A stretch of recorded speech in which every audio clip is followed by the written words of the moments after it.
1절부터 12절. 그때 헤로드 왕이 손을 들어 교회 중에서 몇 사람을 해하려 하여 유대인들이 이 일을 기뻐하는 것을 보고 베드로도 잡으려 할세. 때는 무교절 기간이라.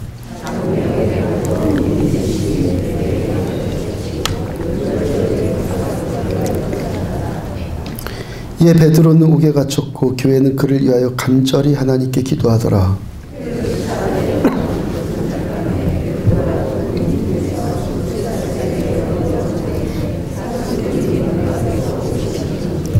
호련히 주의 사자가 나타나매 옥중에 광채가 빛나며 또 베드로의 옆구리를 쳐 깨워 이르되 급히 일어나라 하니 쇠사슬이 손에서 벗어지더라.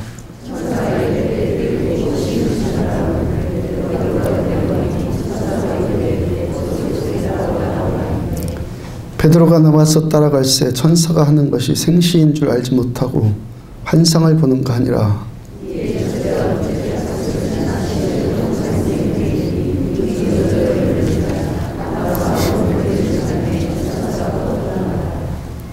이에 베드로가 정신이 들어 이르되 내가 이제야 참으로 주께서 그의 천사를 보내어 나를 헤롯의 손과 유대 백성의 모든 기대에서 벗어나게 하신 줄 알겠노라 하여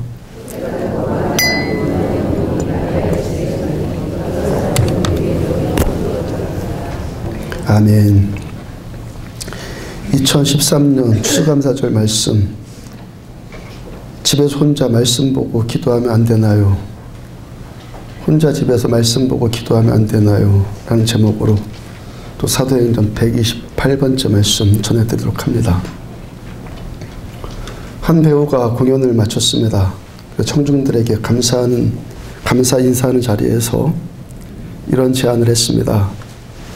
여러분이 원하시는 글이나 원하는 시가 있으면 제가 뭐든지 낭독해 드릴 테니까 저한테 말씀만 하십시오.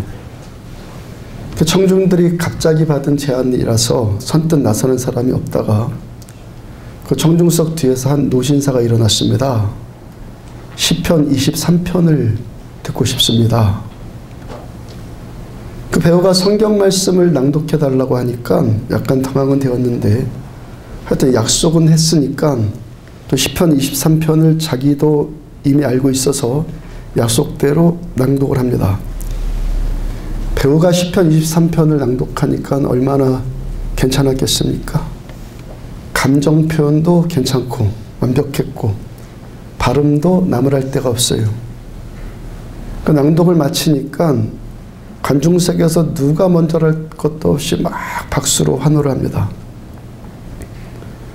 이제 그 배우가 자신에게 시편 23편을 낭독해 달라고 부탁한 노신사에게 다시 부탁을 합니다.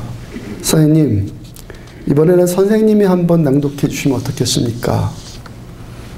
자기를 살짝 난감하게 만든 그 노신사를 그를 다시 골탕 먹일 심산으로 그 부탁을 한 거예요. 노신사 역시도 뜻밖의 요청을 받았는데 금방 자신의 마음을 다스리고 침착하게 시편 23편을 낭독을 합니다. 여호와는 나의 목자시니 내게 부족함이 없으리로다. 그가 나를 푸른 풀밭에 누이시며 쉴만한 물가로 인도하시는도다. 내 영혼을 소생시키시고 자기 이름을 위하여 의의 길로 인도하시는도다. 내가 사망의 음침한 골짜기로 다닐지라도 해를 두려워하지 않을 것은 주께서 나와 함께 하심이라. 주의 지팡이와 막대기가 나를 안위하시나이다. 주께서 내 원수의 목전에서 내게 상을 차려주시고 기름을 내 머리에 부으셨으니 내 잔이 넘치나이다. 내 평생의 선하심과 인자하심이 반드시 나를 따르리니 내가 여호와의 집에 영원히 거하리로다. 그 찢어지고 갈라진 그 노신사의 목소리 때문에 그분의 낭독은 볼품이 없었고 감정 표현도 배우에 미칠 수가 없었어요. 근데 이분이 낭독을 마치니까 장내가 숙연해지면서 침묵이 감돌아요. 거기에 있었던 거의 대부분의 사람들이 그 눈에 눈물이 촉촉히 맺혀 있습니다. 그 관중석의 그 분위기를 감지한 그 배우가 자리에서 일어나더니 이렇게 말합니다. 신사숙녀 여러분, 저는 여러분들의 눈과 귀를 사로잡았다면 이분은 여러분들의 마음을 사로잡았군요. 저는 시편을 알았지만 이 신사분께서는 그 목자를 아시는 분이군요. 여러분, 이 배우의 마지막 말 인상적이지 않습니까? 저는 시편을 알았지만 이 신사분께서는 그 목자를 아시는 분이군요.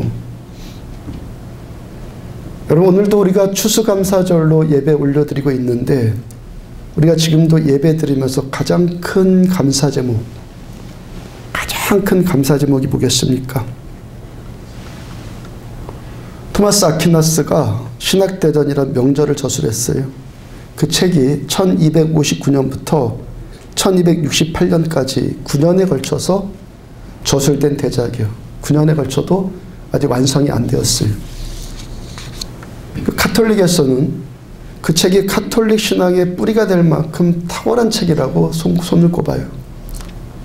그랬던 이분이 1273년 10월 6일에 예배드리다가 아주 특별한 체험을 했고 그 다음에 곧장 이렇게 고백을 했습니다. 나는 이제부터 절필을 선언합니다. 절필을 선언합니다. 아직 신학대전이 마무리된 상태가 아니기 때문에 주변 사람들이 만류합니다. 요거까지만 마무리 지읍시다. 거듭거듭 부탁하는데 아퀴나스가 끝내 거절해요. 그러면서 이런 말 남겼습니다. 나는 더 이상 쓸 수 없습니다. 할 수 없습니다.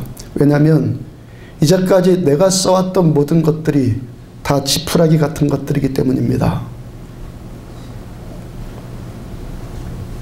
오늘 아퀴나스가 기도하는데 마음속에 하나님의 음성이 들려왔어요. 네가 나를 위해, 하나님을 위해 많은 헌신을 했고 신학대전 같은 탁월한 책을 써서 나에게 영광되었는데 내가 너한테 무엇으로 보답해 줄까? 아퀴나스가 딱 2개의 단어로 대답을 했어요. 하나님만 더. 토마스 아퀴나스가 어떤 고백한 겁니까? 저는 그 어떤 것으로도 보상되지 않습니다. 저는 오직 하나님 자체로만 저는 보상이 됩니다. 저 어제 설교 준비하다가 오전 중에 의자에 앉아서 머리를 뒤로 제끼고 잠깐 쉬는데요. 책장에 꽂혀있는 책들이 보이더라고요. 많지도 않고 적지도 않게 적당히 책들이 꽂혀 있어요. 그 책들 보면서 지금까지 제가 가장 많이 손에 잡았던 것들이 책이구나 생각이 들었어요. 가장 많은 시간 보낸 것도 책이고 가장 많이 돈 들인 것 가운데 하나도 책이고 그러면서 또 한편 드는 생각이 가장 많이 버린 것도 책이에요. 초등학교 때 중고등학교 때 방 정리할 때마다 매번 버린 것이 책이었고 결혼하고 또 신학교 들어가서 여기까지 목회하는 동안 그리고 이사할 때마다 가장 많이 버린 것도 책이에요. 근데 제 마음 가운데 드는 생각이 이것들도 언젠가는 다 버려지겠지. 여러분, 우리들에게 어떤 지식만 영원할 것 같습니까? 하나님을 아는 지식만 영원합니다. 토마스 아퀴나스가 고백한 대로 하나님을 아는 지식 외에는 그 어떤 지식도 하나님에 대해서 쓴 어떤 지식도 모두 다 지푸라기에 불과해요. 그러므로 오늘도 우리가 교회 와서 감사 예배 드리면서 행하는 가장 탁월한 추구가 매일의 예배 가운데 추구하는 가장 탁월함이 뭐겠습니까? 아퀴나스의 고백처럼 하나님만 더. 하나님에 대해서 갖가지 지식이 아니라 오직 하나님을 아는 그 한 가지 하나님을 아는 것만 더. 시간 우리가 감사하는 가장 탁월한 이유가 뭡니까? 살아계신 하나님께서 여기에 오시고 우리들을 만나주시고 우리가 하나님께서 주시는 감동 따라서 우리가 하나님을 알아간다는 거예요. 지난주 금요일 날 최근에 등록한 초신자 4분 심야 예배 때 이분들도 함께 예배를 드리는데 찬송하며 기도하는 것 가운데서 이분들 눈에 눈물이 다 맺혀 있어요. 이분들이요, 성경 찾으라고 하면요, 요한복음이 어디에 붙어 있는지도 몰라요. 근데 이분들이요, 예배 드리면서 감격을 해요. 지금 얼굴들 보시라고요. 얼마나 얼굴이 밝아졌습니까? 얼마나 예뻐졌습니까? 그 중에 제가 한 분과 전도하면서, 그분을 전도하면서 제가 그분과 나눈 대화가 있어요. 그분이 교회 다니는 사람들 때문에 지금껏 교회 나오지 않았다고, 교회 나오고 싶지 않았다고 그래요. 제가 그분께 교회는 그런 사람의 어떤 행위적인 것들 이전에 살아계신 하나님을 만나서 하나님께로부터 임하는 은혜, 하나님께로부터 임하는 구원을 누리는 것이 신앙입니다. 당신은 교회 나와서, 앞으로 교회 나와서 남 보고 뭐라고 하지 말고 당신만 잘하면 됩니다. 그 중에 또 한 분이요, 지난주에 이런 이야기 들려주셨어요. 또 한 분이, 그분 남편이요, 정말 이상하다고 하다는 거예요. 이상하다. 뭐가 이상하냐? 교회가 도대체 어떤 곳이길래 자기 아내가 이상해졌다는 거예요. 맞벌이하는 부부라서요, 저녁상 차릴 때는 아내도 같이 피곤하니까 당신 알아서 먹어. 그럴 때가 많았는데 이제는 아내가 밥상 다 차려다 주면서 사랑합니다 그런다는 거예요. 그것만 바뀌었겠습니까? 그 남편이요, 나도 교회 한번 가봐야겠다 그런데요. 왜 이런 감동과 변화가 나타납니까? 공부해서요? 하나님의 은혜를 만나기 때문에 느껴지거든요. 하나님의 은혜가 느껴지거든요. 만나기 때문에. 교회는요, 공부해서 얻은 지식으로 하나님에 대해서 아는 곳 아니에요. 여기 학교 아니에요. 여긴요. 살아계신 하나님을 만나서 하나님 자체, 하나님 당신을 알아가는 곳이 교회예요. 여기서 목회하는 중에요, 어느 분이 새신자 등록을 해서 아내와 함께 신방 가게 되었어요. 가서 예배드리고 이런저런 이야기 나누는 중에 이분이 지나온 교회에서 어느 부서에 어떤 회장직을 했고 지금까지 살아오는 동안 이런저런 문제들 많이 있었는데 저 열심히 살아서 여기까지 오게 되었다라고 해요. 자식들도 잘 키웠고 자식들이 잘 되었다고 자식들도 자랑하더라고요. 그 어려운 환경도 있고 열심히 살아서 그만큼 성공한 것 자란 거죠. 자랑할 것이 있고 목사가 웬만하면 좋은 마음으로 다 들어요. 저는요. 여러분들 자랑하는 것 웬만하면 다 좋은 마음으로 다 들어요. 그러니까 좋게 생각해 주면은 뭐 자랑해도 뭐 크게 상관할 것 없죠. 근데 제가 신방 마치며 돌아오면서 아내에게 그분이 어느 교회 부서에서 회장도 했다고 그랬잖아요. 저희 아내에게 저분은 하나님을 모르는 분 같아 그랬어요. 저분이 뭐 자랑했다 안 했다, 교만했다 겸손했다 그런 거 보지 않고 저의 1순위 관심사는 저만큼 교회를 다녔는데 정말 저 사람이 하나님을 아는 사람인가, 이것만 관심 가더라는 거예요. 그럼 몇 주 나오다가 안 나오던데 아무리 어느 부서에서 회장을 맡았고 어떤 직분 아무리 맡았을지라도 아무리 출세했을지라도 여기서는 하나님만 알면 돼요. 사람이 잘했다, 자수성가했다, 좋은 일이에요. 근데 교회에서는 그런 것으로 인정받는 것 아니에요.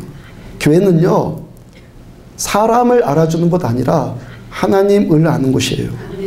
사람 아는 곳이 아니라 교회는 하나님만 알면 되는 거예요. 우리가 교회 나오는 가장 큰 감사가 뭐고 가장 큰 축복이 뭡니까? 살아계신 하나님이 여기 오셔서 우리들을 만나주시고 우리들을 하나님을 알게 해주신다는 거예요. 오늘 본문에 보면은 헤롯이 야고보 사도 죽이고 나니까 지금 4주째입니까? 계속 이 말씀 전하죠. 유대인들이 좋아해요. 유대인들이 막 지지해 주니까 자기 정치적 입지가 강화된 것 같고 그 여세를 몰아서 베드로까지 잡아서 오게 가둬요. 예루살렘 교회가 두 지도자를, 그 탁월한 지도자를 한꺼번에 잃게 될 위기에 봉착했고 그 일을 위해서 교회가 한 일이 뭐라고요? 미국 버밍햄이라는 도시에 900명 정도 출석하던 어떤 교회가 있었어요.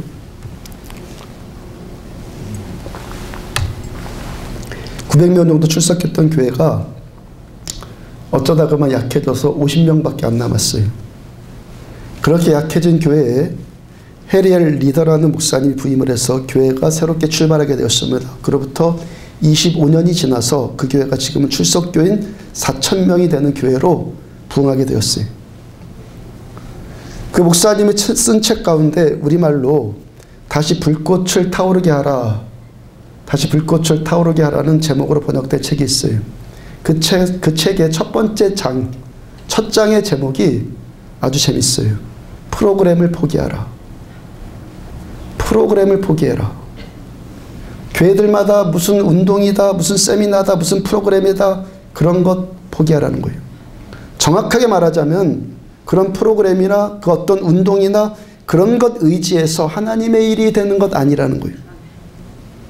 어떤 프로그램이나 어떤 이벤트에 초점 맞춰서 뭔가를 해보려고 하는 교회들마다 다 쓰러지고 다 병들어가고 있다라고 기록되어 있어요.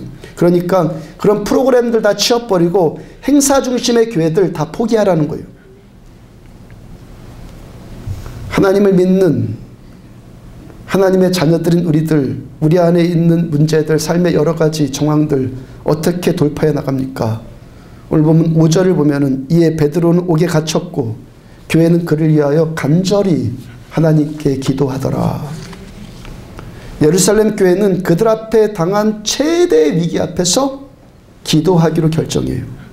아무것도 안 했다 그랬죠. 지난주에 설명드렸어요. 아무것도 안 하고 기도만 하기로 결정해요. 그리고 기도한 그대로 하나님의 사자인 천사가 와서 베드로의 수갑을 풀어줬고 옥문을 열었어요. 감옥 지키는 병졸들이 16명이나 있었는데 아무도 그 사실을 보지도 못하고 듣지도 못해요. 베드로만 지금 그것이 체험이 돼요. 베드로만 그래서 이 일이 꿈이냐 생시냐 그랬다고요. 교회가 어떤 것입니까? 교회는 기도해야 하는 것이고 기도하면 되는 것이에요. 여기가 교회예요. 이사야서 56장 7절을 보면은 내가 곧 그들을 나의 성산으로 인도하여 기도하는 내 집에서 그들을 기쁘게 할 것이며 기도하는 내 집에서 하나님이 우리들을 기쁘게 해주시겠다. 그들의 번제와 희생은 나의 제단에서 기꺼이 받게 되리니 이는 내 집은 무엇이다? 만민이 기도하는 집이다. 교회를 세우시는 분이 누구입니까? 하나님이 교회를 세우신 목적이 뭐라는 겁니까? 내 집은, 아버지의 집은 만민이 기도하는 집이다. 마가복음 11장 17절 이에 가르쳐 이르시되 기록된 바 내 집은 만민이 기도하는 집이라 칭함을 받으리라 하지 아니하였느냐? 너희는 강도의 소굴을 만들었도다. 나중에 예수님께서 이사야 선지자의 그 말씀을 재인용해서 하시는 말씀이에요.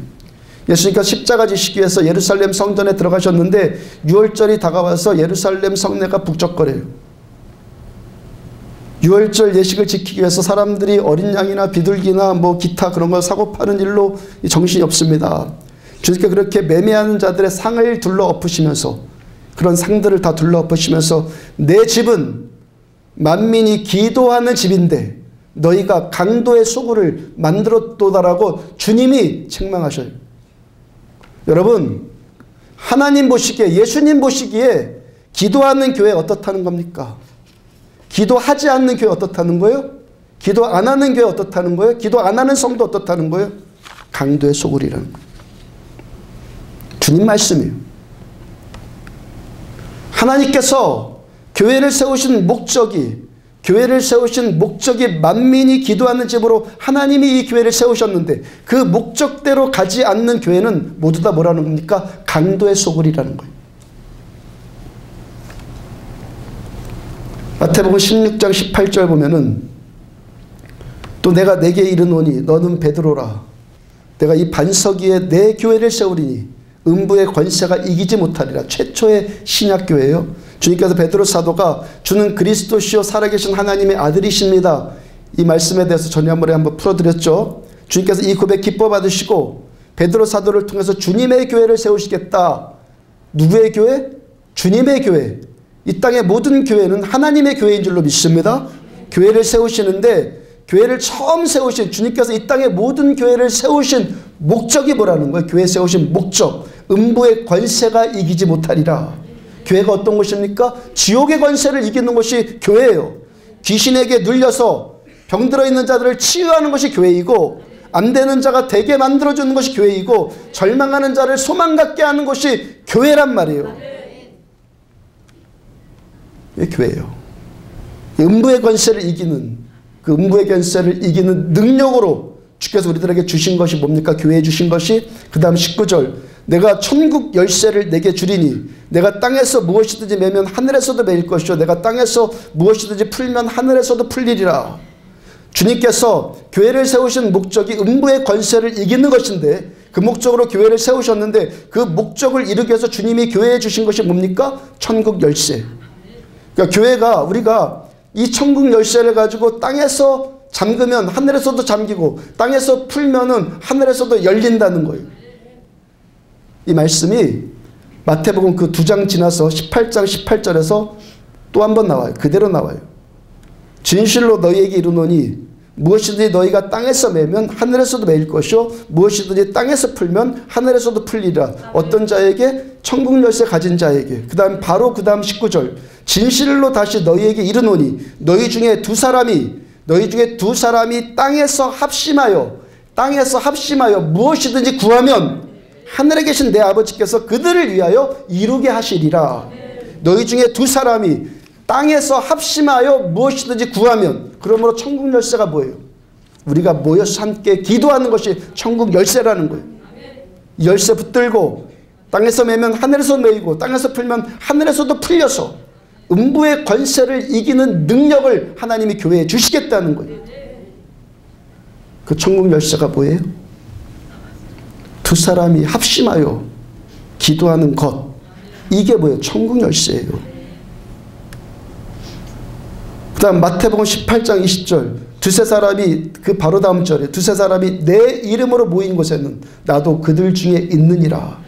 두세 사람이 예수의 이름 모인 곳에 예수님께서 함께 하시겠다고 약속하셨어요. 그럼 두세 사람이 예수의 이름으로 모인 곳이 어디예요? 교회. 교회는 지옥의 권세를 이기라고 주님이 세우신 곳인데, 주님께서 교회에게 주신 지옥 권세를 이기는 능력은 두세 사람이 모여서 합심으로 기도할 때 그게 천국 열쇠라는 거예요. 교회는 뭐 하는 곳입니까? 교회는요, 어떤 이벤트나 운동 벌이거나 프로그램 하는 곳이 아니에요. 내 아버지 집은 만민이 기도하는 곳이에요. 두세 사람이 모여서 합심으로 기도할 때 여기가 강도의 속을 되지 않고 오히려 그 강도의 소굴을, 강도의 세력을 이기는 교회됨에 참된 목적을 이루는 교회가 되는 거예요. 5절을 다시 보면은 이에 베드로는 옥에 갇혔고 교회는 그를 위하여 간절히 하나님께 기도하더라. 베드로 사도가 강도의 굴열에 붙들린 그 위기를 돌파하기 위해서 교회가 한 일이 뭐라고요? 교회는 지옥의 권세를 이기는 만민이 기도하는 집이에요. 아멘? 교회가 어떤 것이라는 거 이제 아셨습니까? 교회는요, 지옥 권세를 이겨야 하는 것이고 그를 위해서 만민이 기도하는 집이에요. 그래서 그 천국 열쇠가 돌려지기 위해서, 첫째, 교회가 기도하고, 둘째, 그를 위해서 기도하고, 베드로 사도가 갇힌 것 기도하고, 지난주에 말씀드렸죠? 그 다음에 셋째, 간절히 기도하고, 넷째, 하나님께 기도해요. 계속해서 말씀 전해드리고, 지난주에도 말씀 전해드리고, 우리 안디옥 교회 개척하고 나서 제가 지난 9년 동안 하루같이 전한 말씀이, 우리는 하나님께 기도해요. 하나님 없는 자체가 강도의 수굴 아니에요? 하나님이 없는 신앙 강도 아니에요, 그거예요. 우리가 기도한다면 가장 먼저 내 기도를 들어줄 대상이 먼저 있어야 된다고 그랬죠. 대상이 계셔야 된다고 그랬죠. 대상 없이 기도하는 거 쇼하는 것 아니에요? 대상 없이 기도하는 거 기도하는 척하는 것 아닙니까? 대상 없이 기도하는 거 뭐에 사기치는 것 아니에요? 강도의 소굴이죠. 그러니까. 그러므로 우리들 모든 프로그램 내려놓고 하나님을 아십시오. 모든 지식 내려놓고 하나님을 아는 지식을 소유하십시오. 하나님에 대해서 뭐 풍월로 듣거나 공부해서 아는 지식이 아니라 하나님을 만나서, 그래서 하나님의 말씀이 정말 하나님의 말씀으로 들려오고 그래서 하나님을 알아가는 지식, 그 지식이 필요하다는 거예요. 시편 말씀에 대해서 아는 것이 아니라 시편의 주인 되신 하나님을 아는 지식이요. 토마스 아퀴나스의 고백처럼 우리의 가장 위대한 보상은 하나님이에요. 그래서 오늘도 우리들은 하나님만 더 원해요. 근데 하나님께서 하나님 되심을 어디에서 어떻게 알려주신다는 거예요? 만민이 기도하는 집인 교회에서 만민이 기도할 때 하나님이 하나님 되심을 알려주시겠다는 거예요. 두세 사람이 교회에 모여서 합심으로 기도할 때 하나님의 살아계심을 드러내 주시겠다는 거예요.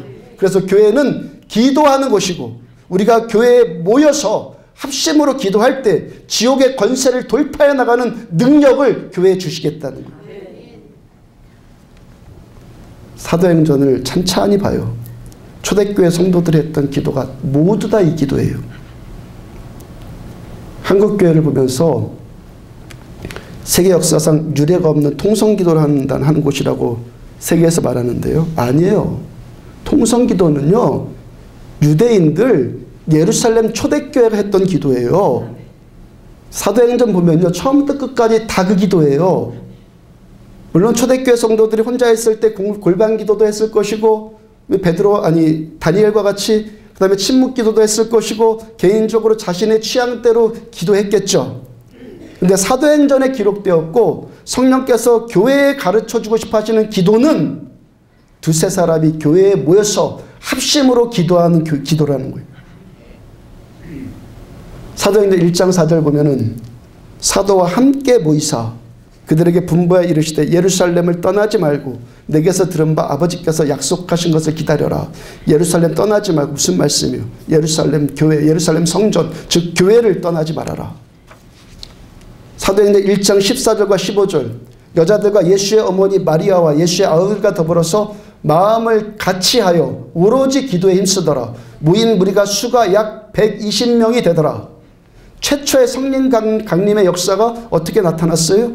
두세 사람이, 즉 약 120명의 성도들이 함께 모여서 그들이 마음을 합쳐서 오로지 기도할 때, 그 다음에 2장 41절과 42절 이날의 신도의 수가 3,000이나 더하더라. 그들이 사도의 가르침을 받아서 서로 교제하고 떡을 떼며 오로지 기도하기를 힘쓰니라. 예루살렘 교회의 신자들이 3,000명으로 늘어났어요. 그들이 모여서 교제했다고 그러는데 모여야지 교제할 것 아니에요? 그들이 교회에 모여서 교제하면서 뭐 했다고요? 오로지 기도에 힘쓰니라.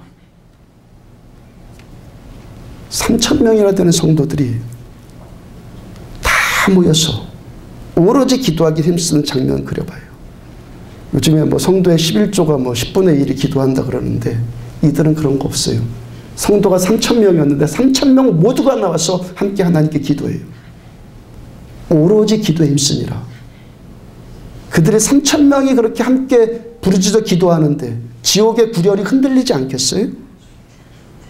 지옥이 흔들리지 않겠냐고요.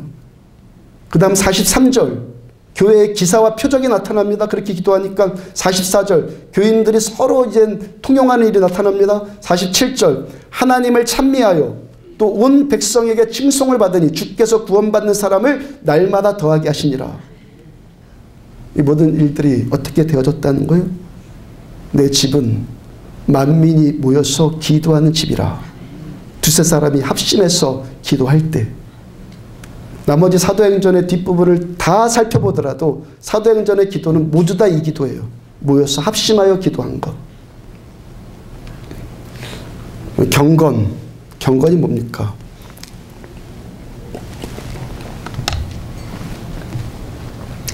경건의 한 측면은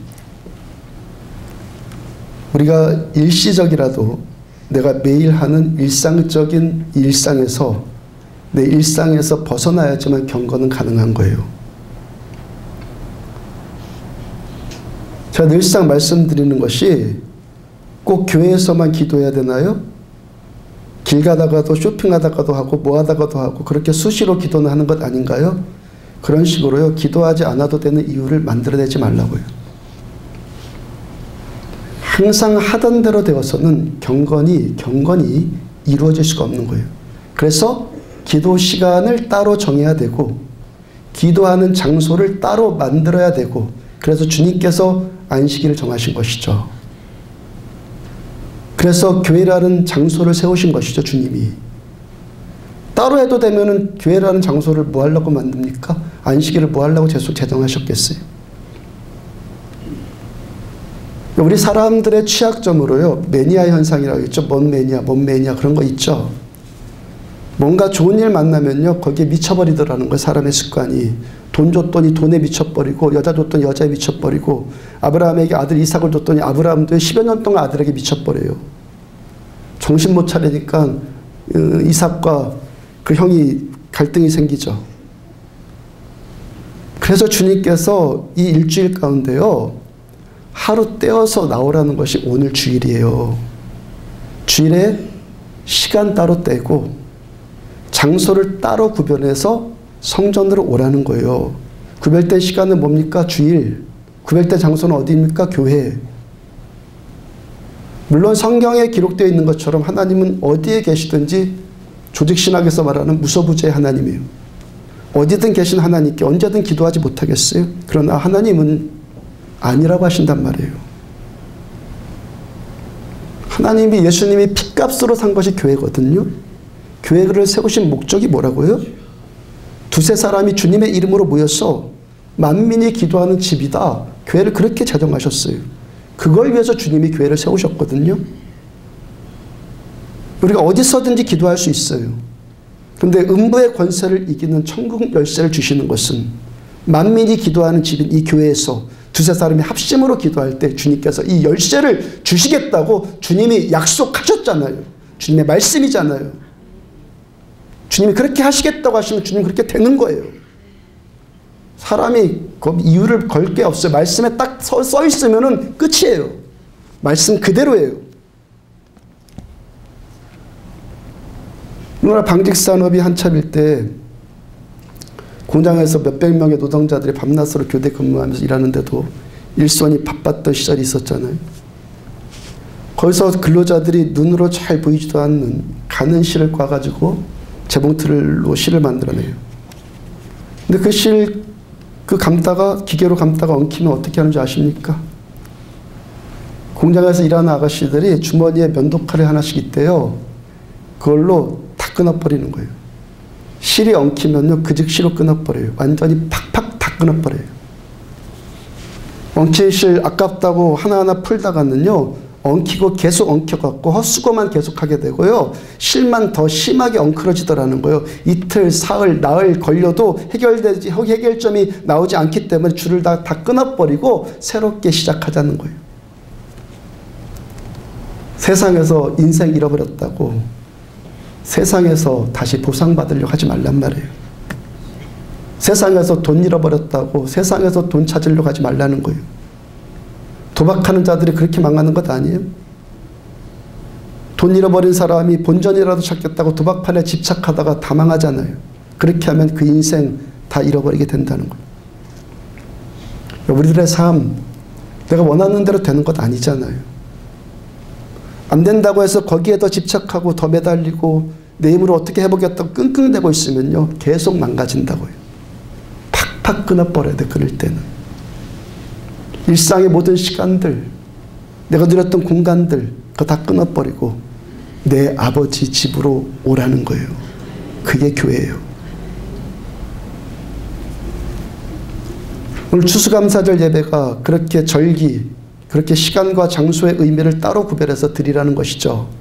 성경 안에 있는 유월절, 초막절, 오순절, 안식일, 주일, 안식년, 희년, 매일 새벽, 이게 다 뭐예요? 하나님께 시간과 장소를 따로 구별해서 드리라는 거예요. 온 이스라엘 백성들, 내 백성들아 예루살렘 성전에 다 모여라. 일주일 동안 했던 모든 일들 다 전폐하고 끊어버리고 나한테 와서 모여서 감사하고 예배하고 나에게 부르짖어 기도해라. 이거 뭡니까? 절기라는 거예요. 우리가 다 일상에 매여 있어요.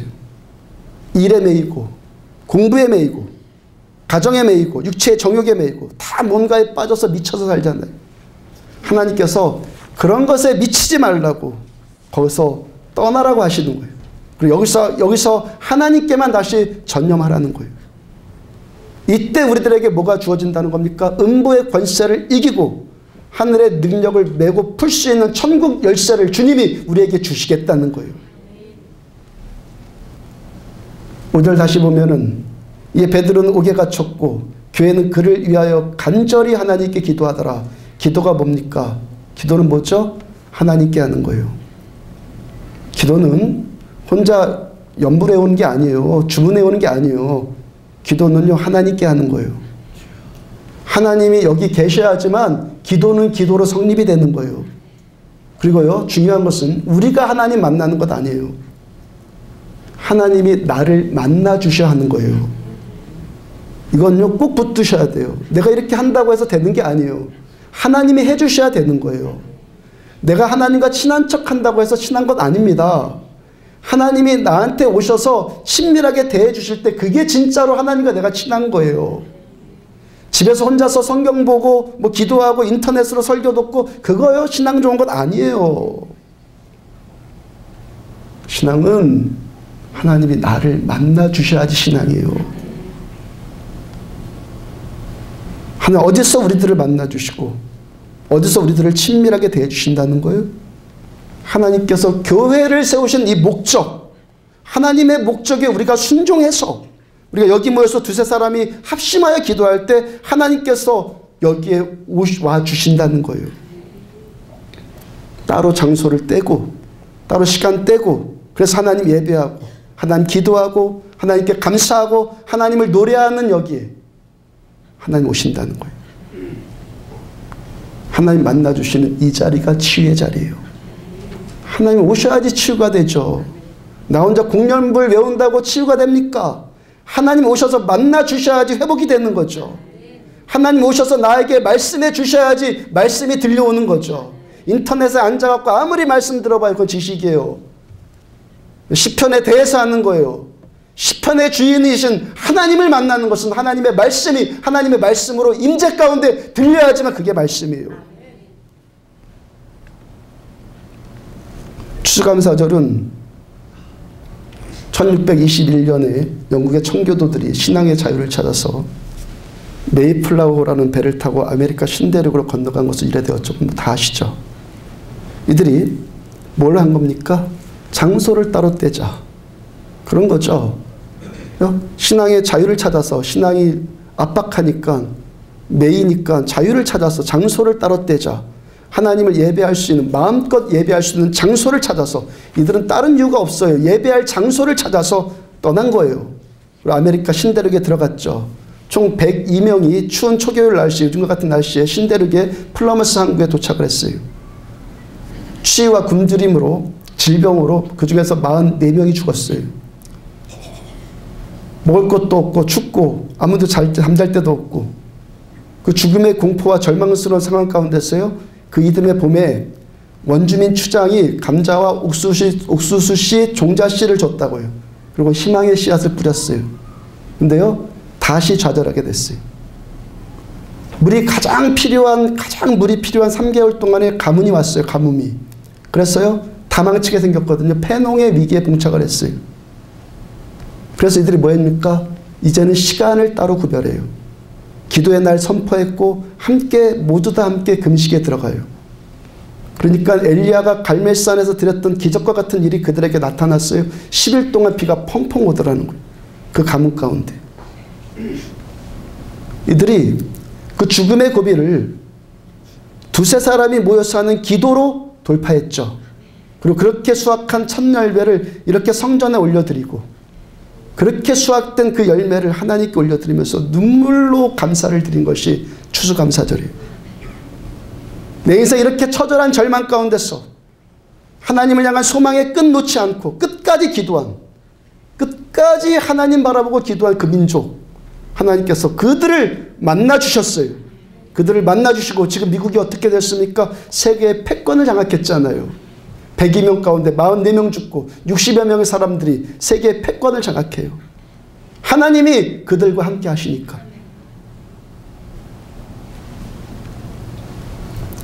영성교회 김사나 목사님이 말레이시아 선교사 대회에 참석했다 경험한 이야기예요. 목사님 거기서 이순희 선교사라는 여선교사님 만났는데 이분이 여자인데 그 선교사 사회의 회장직을 여자가 맡고 있다는 것이 인상적이었다고 그래요. 그 선교사님이 경주 양동 출신입니다. 근데 양동은 우리나라에서 몇 손가락 안에 꼽히는 양반 마을로 국가에서 지정한 민속 마을이에요. 그러니까 선교사님 집은 그런 동네에서 종갓집입니다. 그러니까 유교적 가풍이 완고한 집이에요. 선교사님이 어렸을 때 주일학교 나갈 때부터 말할 수 없는 핍박을 받았다고 그래요. 숱하게 욕먹고 매맞고 그래도 끝까지 믿음 지켰습니다. 그러던 어느 날 중학교에 다니는 동생이 남동생이 불치병에 걸렸어요. 서울대학병원에서부터 시작해서 유명하다는 병원은 다 찾아다녀봤는데 고칠 수가 없어요. 그 가정의 그 외아들이 말할 수 없는 고통과 그 우울함이 찾아왔는데 어떻게 해결할 길이 없어요. 그때 그 이순희 선교사님이 할아버지께 가서 전도의 말씀을 전했다고 그래요. 할아버지, 예수 믿으면 동생 안 죽고 살아날 수 있어요. 막다른 골목에 몰리니까 할아버지도 어느 정도 유해졌어요. 네 동생 살려주면 내가 믿을게. 하나님, 아니 할아버지, 하나님 그런 식으로 믿는 것 아니에요. 살아나면 믿는 것이 아니라 할아버지가 먼저 교회에 나오시면 동생이 살아요. 여러분들 우리들 전도하는 거 무슨 논리적으로 합리적으로 그래 전도하는 건 아니에요. 뭐 사역리를 배워야 되고 전도 폭발 배워야 돼. 그거 됩니까 그걸로? 요즘 되냐고요. 무슨 전도 프로그램 갖고 되는 게 아니에요. 그럴듯한 뭐 전도지를 만들고 뭐 물품을 돌리고 그래 뭐 요즘에 우리나라 사람들 뭐 물건 필요합니까? 그런 것 있으면 뭐 필리핀에다 갖다 주고 그러면 되죠. 그런 것으로 되는 것 아니라고요. 전도는 간단한 거예요. 예수 믿으면 구원받습니다. 이거예요. 당신 예수 믿고 구원 받으세요. 이게 전도라고요. 대신 내가 하나님을 알아야죠. 내가 하나님의 그 구원 체험해야죠. 내가 먼저. 나한테 생명이 없는데 누구한테 생명을 말해? 나한테 생명만 있으면 당신도 나와 같이 예수 믿고 생명 살아나세요. 이게 전도라고요. 그 선교사님이 그렇게 핍박받던 할아버지께 담대히 복음을 전해요. 할아버지 꼭 믿어야 돼요. 그래야지만 동생을 괴롭히던 그 귀신의 저주를 우리가 끊을 수 있어요. 할아버지가 몇 날 고민하더니 결단 내렸습니다. 내가 죽은 조상 택하기보다는 살아있는 내 손자를 택하겠다. 지혜로운 할아버지죠. 그 교회에 나왔고 온 가족이 다 예수 믿게 되었고 그 동생이 지금 LA에서 목회 잘하고 있단 말이에요. 만민이 기도하는 집, 이 아버지 집으로 나와서 두세 사람이 합하여 함께 기도하니까 음부의 관세가 끊어지고 천국의 일이 나타나요. 그러므로 제가 전도하면서 종종 전도하면서 하는 말 합당하잖아요. 당신 예배 드리면 다 완치됩니다. 주님 뜻에 합당하죠. 왜? 두세 사람이 내 이름으로 모인 곳에 주님이 함께 하시겠다고 약속하셨고 주님께서 계시는 여기에 주님께 기도하니까 듣는 자가 분명히 계시니까 하나님 들을 때 내가 아래니까 인격적인 주님께서 우리의 기도를 들어주시고 응답해 주시는 거예요. 그러니까 네 분의 초신자들의 이야기 들려드렸죠.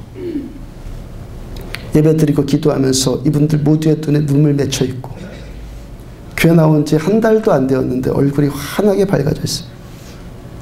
목사가요, 이 기쁨에 목회하는 거예요. 여러분들은 밝아졌던 얼굴 시들지 말고 점점 밝아지십시오. 점점. 왜 처음에만 밝았다가 시들어집니까? 제가 그래서 이분들에게 권면하고 여러분들 모두에게 권면했어요. 이렇게 하나님께서 당신에게 은혜를 맛보게 하신 것은 이 은혜 붙들고 평생 살라는 겁니다. 처음 받은 이 은혜의 감격 소멸시키지 말고 교만해지지 말고 끝까지 겸손해서 끝까지 믿음 지키고 끝까지 순수하고 끝까지 점점 더 누리십시오. 하나님은 무한대의 하나님이에요. 무한대의 하나님. 내가 기도하고 내 믿음이 자라는 만큼 더 크고 놀라운 일들 얼마든지 나타나요.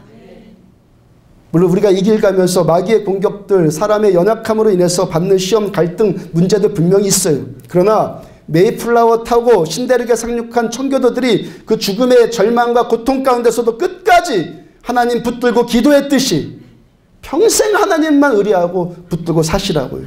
하나님 함께 하시면 우리는 이겨요. 승리해요. 우리가 매일 드리는 새벽 기도는요, 방패 기도예요. 그럼 마귀한테 이미 당하고 나서 후회하면 그 뭔 소용이 있어요? 강도가 사람 해친 다음에 경찰 오면 뭔 소용이 있어요? 강도 잡더라도 나만 손해죠. 다친 나만 손해지. 차 사고 나갖고 보험 혜택 받는다고 해서 잘 된 겁니까? 차 부서지고 몸 다치면은 비록 차 고치고 병원에 입원한다고 해도 손해는 나예요. 고생은 나 아니에요. 이미 불치병에 걸렸는데 아무리 유명한 의사 만난다고 해서 그 무슨 소용이 있어요, 그거요. 여러분들 화재 당해보셨습니까? 화재? 한 10년 전쯤에요. 용강동 서부시장 아파트에서 불난 적이 있었잖아요. 그때 섬기던 교회에서 저에게 마련해 준 사택이 그 아파트였어요. 주일날 아침에 저희 집 바로 아래층에서 불이 났는데 다행히 아무도 다치지 않았고 불은 껐고 수리는 다 했어요. 그런데 그 집에서 더 이상 못 살겠더라고 냄새가 나서 다른 데로 이사 갔어요. 입었던 옷가지들, 이불들 냄새가 배어서 더 이상 쓸 수가 없어요. 지금도 그때 봤던 책들이 까맣게 다 그을러 있어요. 다 버렸어요. 책들만 빼놓고 닦아서 쓰면 되니까. 불났을 때 우리가 가장 먼저 생각하는 건 119 아니에요? 119가 와서 불 꺼준다고 해서 괜찮습니까? 다 타버렸는데 불 끈다고 뭔 소용이 있어요? 가장 탁월한 방법은 불 안 나는 것이고 그 다음에 탁월한 방법은요, 집에다가 소화전 비치해갖고 내가 직접 불 끄는 것이라고 그래요.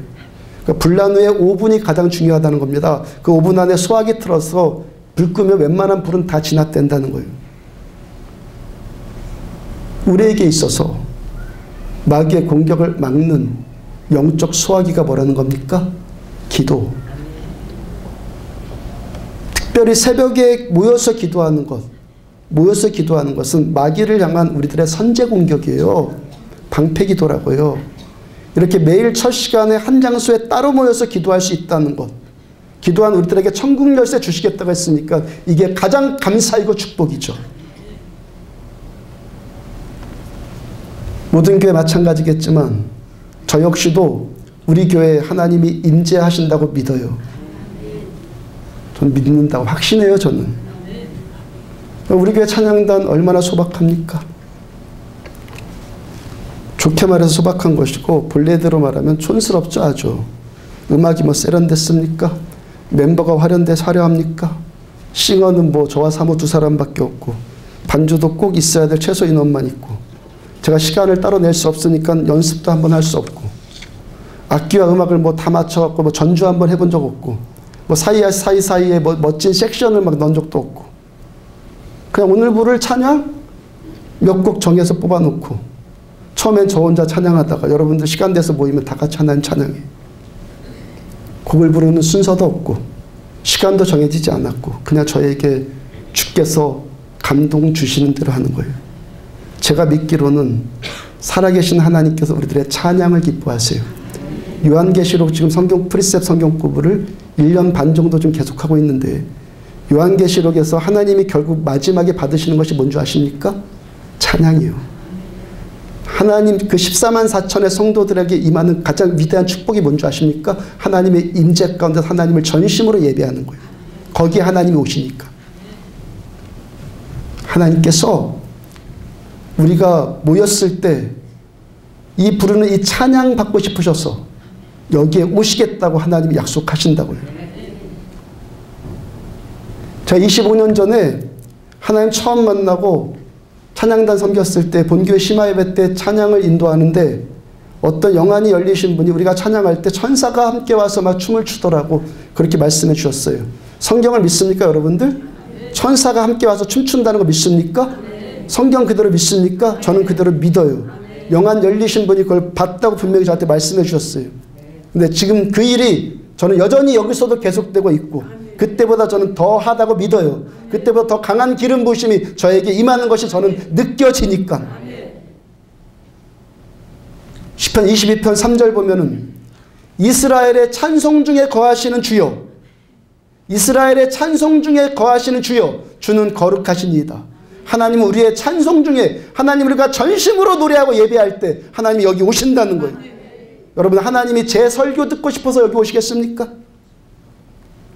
설교는 여러분들이 듣는 것이고 하나님이 제 설교 들으려고 여기 오는 것 아니에요. 하나님은 우리의 찬양 소리가 전심으로 감격해서 하나님을 높이는 이 예배를 받고 싶으셔서 여기 오시는 거예요. 교회는 사람 알아주는 곳이 아니라 여기 모인 우리들 모두가 하나님만 알면 돼요. 하나님을 아는 우리들, 하나님 아는 자들이 되기를 축복합니다. 퍼센테이지가 점점 100%에 가깝게 되기를 축복합니다. 하나님 아는 우리가 전심으로 하나님을 높이고 진실로 하나님께 감사하고 하나님을 노래하고 하나님께 부르짖어 기도하는 여기에 하나님이 여기에 임재하신다는 거예요. 그리고 여기서 하나님이 우리들한테 말씀 주시고 우리의 기도를 들으시고 응답해 주시겠다는 거예요. 하나님께 여기 오셔서 오늘 예배를 받아주시고 기도에 응답해 주신다는 것이 오늘 추수감사절에 드릴 수 있는 가장 위대한 감사가 아니겠어요? 주님 자체가 우리에게 오시는데. 지난주에 저에게 메일 하나 왔어요. 제목이 꼭 읽어주세요. 이메일이 왔는데 제목이 꼭 읽어주세요. 안양에 살고 있는 키르기즈스탄 자매인 자말에게서 온 편지예요. 은장 한번 우리 교회에 와서 예배 드렸다가 장로님이 초청으로 와서 예배 드렸다가 그 다음부터 관계를 맺었죠. 저 자말이 부탁해서 mp3로 매주 설교 파일을 보내줘요. 지난주 설교 듣고 저에게 보낸 편지예요. 안녕하세요, 자말이에요. 어떻게 해야 응답받을까? 지난주 설교 제목이었죠. 어떻게 해야 응답받을까? 예배를 들었어요. 이 자매가 설교를 들었어야 되는데 예배를 들었어요. 그랬어요. 다 이해했지만 옛날보다 많이 이해했습니다. 이해력이 더 좋아졌다는 것이죠. 마지막에 울었어요. 제 생각에는 저는 아직도 하나님하고 못 만나는 것 같아요. 목사님 진심으로 너무 감사드립니다. 목사님 예배를 듣고 하나님 밥을 먹었습니다. 목사님 예배를 들을 때 항상 울어요. 한국말 잘 못 써요. 실수 있으면 죄송합니다. 감사합니다. 자말. 이 자매가 하나님께서 자신을 터치해 주신 그 은혜에 울면서 감사한다고 하잖아요. 이 자매가 이제 예수 믿었고 한국말도 잘 몰라서 지식에 짧아요. 주부에 있는, 그래서 설교 요약한 것까지 제가 다 보내줘요. 그거 성경 구절 다 찾아갖고 다 찾아봤고 봐요. 그러니까 이 자매가 하나님에 대해서 아는 것 아니라 하나님을 아는 자잖아요. 제가 그 자매의 감사를 받고 저에게 영광 돌렸겠습니까? 제가 저를 돌아보면은 하나님께 은혜 받을 만한 자격이 아무도 없어요. 천사가 우리가 예배 드릴 때 여기 오셔서 함께 예배 드리고 찬양하고 즐거워하고 춤추고 그럴 자격 아무것도 없어요. 저에게. 저 같은 자에게 오셔서 주님 말씀 주시고 예배 드릴 때 주님 임재해 주시고 기도할 때 응답해 주시고 말씀 전할 때 기름 부어 주시는 하나님께 감사하지 않겠어요? 우리의 기도가, 우리의 감사가 어떤 감사가 되게 하겠습니까? 이 교회에서 함께 은혜 받는 것, 이게 감사 아니겠습니까? 2013년 추수감사절 예배 교회를 주신, 안디옥 교회를 주신 하나님께 감사하십시오. 두세 사람이 예수의 이름 모인 곳에 함께 하신다고 약속하셨고 이 약속 지켜주시는 하나님께 감사하십시오. 내 집은 만민이 기도하는 집이다. 교회는 모여서 함께 기도하라고 하나님이 세우신 곳이에요. 교회를 세우신 목적대로 우리가 여기에 더 모여서 예배하고 모여서 기도하는 자들 되어서 여기가 강도의 구별되는 것이 아니라 천국의 성전 되게 하십시오. 여러분들의 마음의 지성소, 기도를 잃어버려서 강도에 구별되지 말고 이 지성소 안에서 여러분들 하나님을 만나고 기도하심으로 새 예루살렘 성전이 여러분들의 심령 안에 구축되도록 하십시오. 우리 합심으로 기도할 때 그 기도가 천국 열쇠가 되어서 메고 푸는 권세를 하나님 우리들에게 주시고 지옥의 권세가 무너지는 은혜를 베풀어 주시는 하나님께 전심으로 우리들 감사하시기 바랍니다. 이 감사가 흘러넘치는 매일의 삶 되기를 주의 이름으로 축복합니다. 곧장 우리들 성찬식 하도록 하겠습니다.